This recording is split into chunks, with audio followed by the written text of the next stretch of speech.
We will share many concepts related to leadership which will be helpful within your office, at home, for you to be a better leader. In that process, there will be a series of videos coming in. Each video will represent a letter. So today the letter is W, which is for words.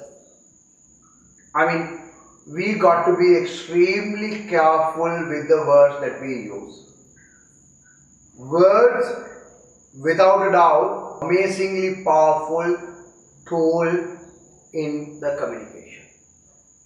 Now, obviously you got to select the right words, which is not what I am going to discuss today because it takes a longer time.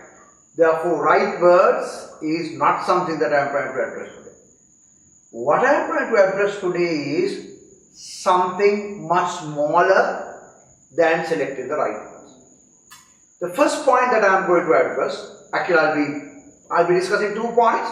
The first thing that I want to address is gap between the words.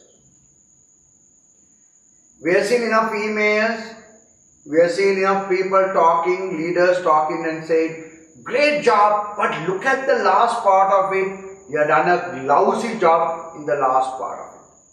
See what happened? You said great job, but look at the last part of it. Last part is really, really bad. Now initially you said it's a great job and you did not give time for the receiver to enjoy your appreciation. You said it's a great job, but, and said what is wrong with it. Now these are the managers that we call but managers, where they come and say something is great, but then they will use the word but and kill that motivation there. Now what should you do? Should we appreciate if it is great? Yes, of course you should. If the last part is bad, should you say that? Of course you should. But then the gap between words matters a lot. You got to say great job, keep a gap. Give some time for the receiver to enjoy your appreciation. He will have a great time thinking, yes, I have done a great job.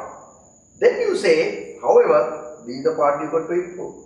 So you need to consciously create that gap. So if you have a discussion with someone, first of all you say great part. Then discuss about something else. Then come back to and say, look here, however, the last part is lousy. Last part is very bad.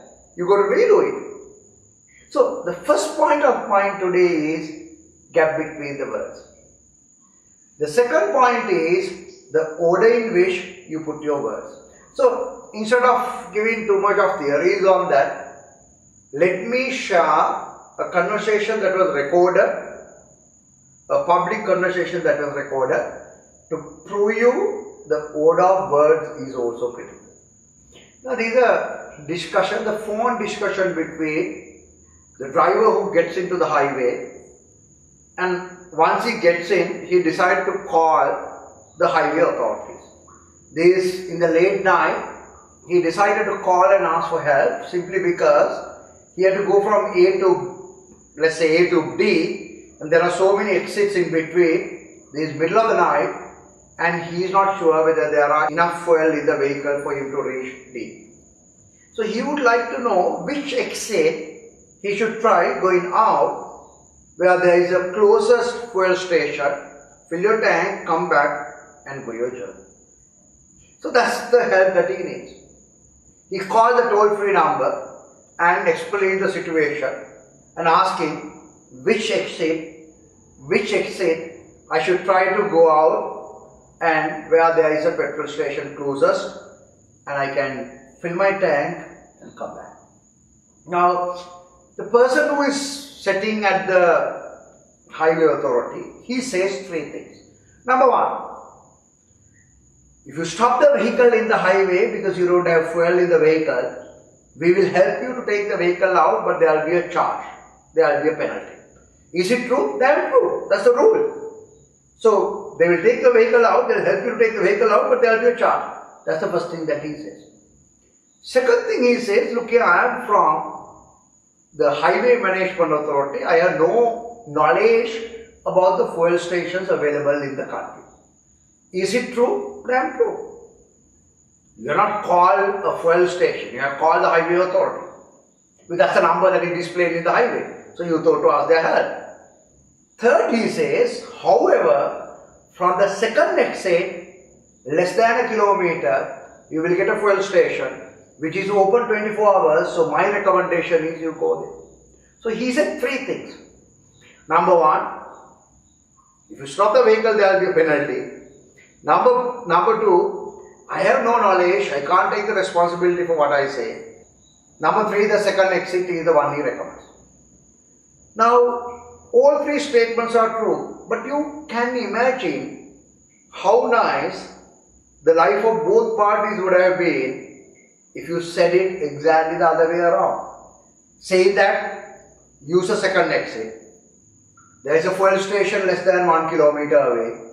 That's my best recommendation. However, as you would understand, I am not in an official position to advise you on that. This is only my recommendation, I can't take a risk. Third one is to say, in case if you can't get it done, and if you stop your vehicle in the highway because no fuel, there will be a charge because we have a cost meter. So if you put exactly the other way around, the life of the receiver and your life would have been much better. So my point today, within the heading of W, which is for words, second one is to say, decide the right order. That matters a lot. The first one is to say the right gaps between the words. I hope you like the idea.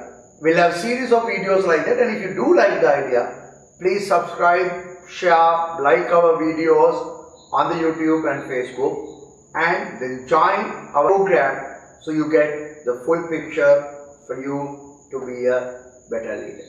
So, thank you very much.